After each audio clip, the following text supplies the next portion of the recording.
Assalamualaikum warahmatullahi wabarakatuh. Tabiun pemirsa, kembali lagi bersama saya Rista Putri di edisi Baca Koran. Baik pemirsa, informasi terkini dilansir dari Lampung Dodi.id dengan headline Dudu kekasihnya selingkuh, buat M. Ridwan tega habisi Siska di mes Gudang Bulog. Tersangka M. Ridwan 39 tahun, warga Kecamatan Rawajitu, Kabupaten Mesuji menyerahkan diri ke Polsek Sukarami setelah melakukan pembunuhan terhadap kekasihnya, Siska 39 tahun. Peristiwa tersebut terjadi di sebuah mes gudang milik Bulog di Jalan Soekarno-Hatta, Bypass, Kelurahan Campang Raya, Kecamatan Sukabumi, Bandar Lampung, pada Senin 4 Agustus 2025, pukul 16.30 waktu Indonesia bagian Barat.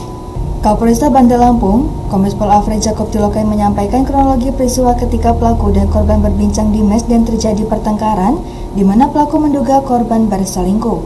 Dengan kondisi emosi, pelaku mengambil sebuah celurit yang ada di kamar mesnya.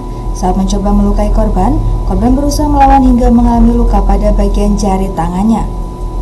Kemudian, pelaku menjambak rambut korban dan menyayat lehernya. Saat korban berada di pangkuan pelaku dengan kondisi terluka, pelaku mengisap darah korban sebelum akhirnya korban meninggal dunia. Kombes Alfred menuturkan, setelah melakukan aksinya, pelaku langsung meninggalkan lokasi dan menuju Polsek Sukarami untuk menyerahkan diri. Saat tiba di kantor polisi, pelaku masih mengenakan pakaian yang berlumuran darah. Ia mengaku telah membuang celurit tersebut saat perjalanan menuju kantor polisi. Sementara, pihak kepolisian yang menerima laporan tersebut segera menuju lokasi kejadian untuk melakukan olah TKP serta mengevakuasi jasad korban. Dari hasil pemeriksaan, korban dan pelaku sudah menjalin hubungan selama 1 tahun.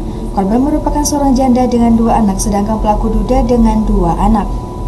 Adapun sejumlah barang bukti yang berhasil diamankan, antara lain sepasang baju dan celana milik korban dan pelaku, jaket dan sebilah celurit. Akibat perbuatannya, pelaku dijerat dengan pasal 338 KUH Pidana, subpasal 351 ayat 3 KUH Pidana tentang pembunuhan berencana atau penganiayaan yang menyebabkan meninggal dunia dengan ancaman pidana 15 tahun atau penjara seumur hidup.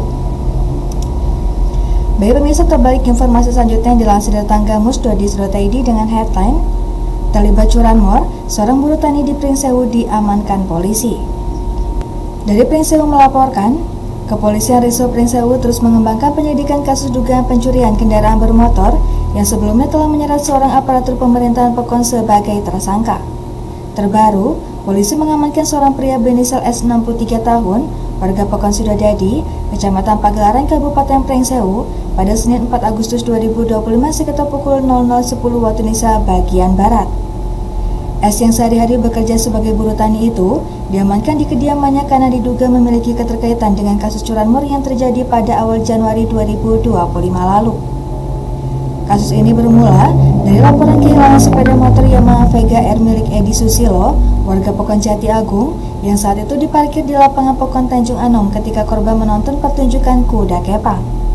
Kapolres Pringsewu AKBP M. Yunus Saputra melalui Kasateskrim AKP Johannes Erwin Palindungan Sihombing menjelaskan bahwa S diduga berperan membantu tersangka utama berinisial DYP 33 tahun dengan cara mengantarkan ke lokasi kejadian. Selain itu, yang bersangkutan juga disebut menerima bagian dari hasil penjualan sepeda motor yang diduga berasal dari tindak pidana tersebut. Berdasarkan hasil penyelidikan, S diduga turut serta dalam rangkaian tindak pidana ini.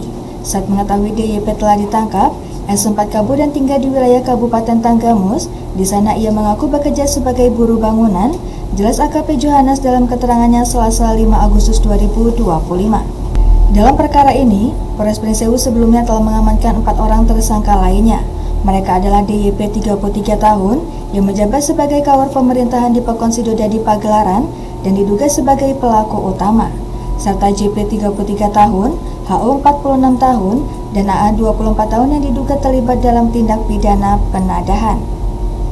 3 tersangka lainnya, selain DYP, kami amankan karena diduga berperan membantu menjual atau membeli sepeda motor hasil kejahatan, jelas Johannes. AKP Johannes menegaskan bahwa penindakan terhadap kasus ini merupakan wujud komitmen Polri, khususnya Polres Pringsewu, dalam menegakkan hukum secara profesional dan merespon cepat setiap laporan dari masyarakat. Setiap aduan masyarakat kami tindak lanjuti dengan serius. Penanganan kasus ini menjadi bukti bahwa kami tidak tinggal diam terhadap berbagai bentuk kejahatan yang meresahkan masyarakat, khususnya curanmor, ujarnya. Baik pemirsa, terbalik informasi yang terakhir yang dilansir dalam Saldo di Surabaya dengan headline "Warga toko ikan di Kalianda akan diciduk polisi". Dari Lampung Selatan melaporkan, pelarian DK alias Akil 27 tahun berakhir di tangan TK 308 Presisi Polsek Kalianda, Polres Lampung Selatan. Setelah berbulan-bulan bersembunyi, keberadaan pelaku pencurian di toko Eiger Kalianda itu tercium polisi.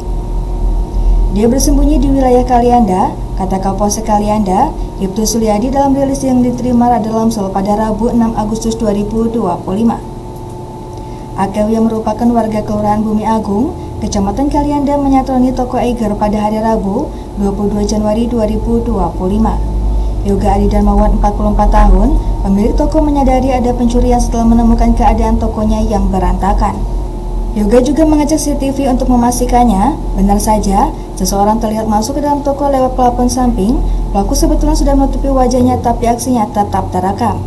Pelaku menggondol berbagai barang plus uang tunai sebesar Rp500.000. Total kerugian ditaksir mencapai Rp5,5 juta. Petugas langsung menyelidikkan kasus itu, kata Suliadi.